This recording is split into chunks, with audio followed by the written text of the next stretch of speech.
Hi all welcome back to Ishu ಅಡ್ಗೆ ಮನೆ. ನಾನು ಬಂದಿರೋದು ಮತ್ತೊಂದು ಟೇಸ್ಟಿಯಾದ ರೆಸಿಪಿಯೊಂದಿಗೆ. Paneer fried rice. ಅದು ನಾನು ಮನೆಯಲ್ಲಿ ಈಸಿಯಾಗಿ ಹೆಂಗೆ ಮಾಡ್ತೀನಿ ಅಂತ ನೋಡೋಣ ಬನ್ನಿ. ಒಂದು 100 ಗ್ರಾಮ್ ಪನ್ನೀರನ್ನ ತೊಗೊಂಡು ಅದನ್ನು ಕಟ್ ಮಾಡಿ ಒಂದು ಪ್ಯಾನ್ನಲ್ಲಿ 1 ಸ್ಪೂನ್ ಎಣ್ಣೆ ಹಾಕಿ ಅದನ್ನು ಚೆನ್ನಾಗಿ ಮೇಲೆ ಕೆಳಗೆಲ್ಲನೂ ಫ್ರೈ ಮಾಡಬೇಕು. ಮತ್ತೊಂದು ಪ್ಯಾನ್ನಲ್ಲಿ 2 ಸ್ಪೂನ್ ಎಣ್ಣೆ ಹಾಕಿ 1 ಸ್ಪೂನ್ ಜೀರಾ ಮತ್ತು ಕಟ್ ಮಾಡ್ಕೊಂಡಿರುವಂಥ ಬೆಳ್ಳುಳ್ಳಿ ಮತ್ತು ಗ್ರೀನ್ ಚಿಲ್ಲಿ ಕರಿಬೇವು ಹಾಕಿ ಚೆನ್ನಾಗಿ ಫ್ರೈ ಮಾಡಿದ ಮೇಲೆ ಬಾಯ್ಲ್ ಮಾಡ್ಕೊಂಡಿರುವಂತಹ ರೈಸ್ ಹಾಕ್ಕೊಂಡು ಒಂದು ಅರ್ಧ ಸ್ಪೂನ್ ಅರಿಶಿನ ಮತ್ತು 1 ಸ್ಪೂನ್ ಖಾರ, ರುಚಿಗೆ ತಕ್ಕಷ್ಟು ಉಪ್ಪು ಹಾಕಿ ಫ್ರೈ ಮಾಡ್ಕೊಂಡಿರುವಂಥ ಪನ್ನೀರ್ ಕೂಡ ಅದರಲ್ಲಿ ಸೇರಿಸ್ಕೊಂಡು ಚೆನ್ನಾಗಿ ಮಿಕ್ಸ್ ಮಾಡಬೇಕು.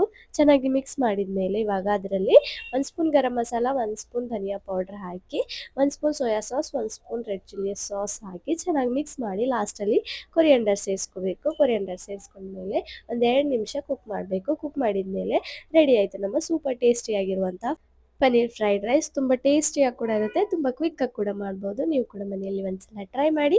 ಈ ವಿಡಿಯೋ ಇಷ್ಟವಾದಲ್ಲಿ ಒಂದು ಲೈಕ್, ಶೇರ್, ಕಾಮೆಂಟ್ ಮತ್ತು ನಮ್ಮ ಚಾನಲ್ನ ಸಬ್ಸ್ಕ್ರೈಬ್